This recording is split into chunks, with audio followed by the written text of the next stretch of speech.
What was Vichy France, a historical humans production? World War II saw Nazi Germany subjugate numerous nations, incorporating their lands into its expanding empire. Among these conquered nations were France, yet a seemingly sovereign French government, today known as Vichy France, persisted outside of the Allied resistance movements and government in exile through much of the war. This begs the question, what was Vichy France? Vichy France officially existed as a condition of the Franco-German armistice of World War II and existed from July 1940 to September 1944, known officially as État Français or the French State.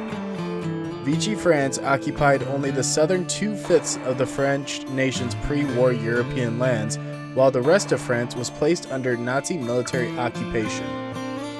Though Vichy France was charged with the civil administration of the entirety of France, the unoccupied territories of Vichy France were the only ones that could appear, at least nominally, to be self-governing. The government of Vichy France had the right to establish its own constitution, held its own national assembly, and had its own prime minister. The prime minister, a general and hero of World War I, Philippe Pétain, was appointed by the National Assembly of Vichy France and was charged with the establishment of the new French constitution. In an effort to keep the new French government flexible, Pétain exploited this position by never establishing a proper constitution for the Vichy government. This allowed Pétain to adapt the policies of his government to whatever circumstances the tide of the war presented. Under Pétain, the Vichy government adopted a policy of attentisme, or wait and see, in regards to their German neighbors. Under attentisme, Nazi Germany experienced a nominally supportive neighbor in the Vichy government. Pétain had hoped to serve as a link between the desires of the Nazi regime and the French people, securing compromises in policy that would prevent France from becoming just another subjugated nation under Nazi occupation.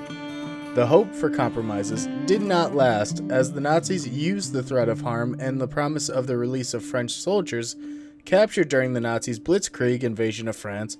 Nazi Germany was able to ensure compliance with the establishment of forced labor laws, fascist policies, and diplomatic hostilities towards Britain. As a result, compromise with Nazi Germany quickly came to include, among numerous unsavory acts, the arrest and deportation of Jews within Vichy-held territories. From November of 1942 onwards, Vichy France was occupied by Axis forces and ceased to function as an independent political state in any sense of the word, for it was at this point that the Nazi government felt it could no longer tolerate even the limited autonomy of its neighbor following the destruction of the French naval fleet at Toulon by Vichy naval crews. During the build-up to the Allied D-Day invasion of Normandy, a veritable civil war broke out between members of the French resistance and the German Gestapo, aided by the Vichy militia.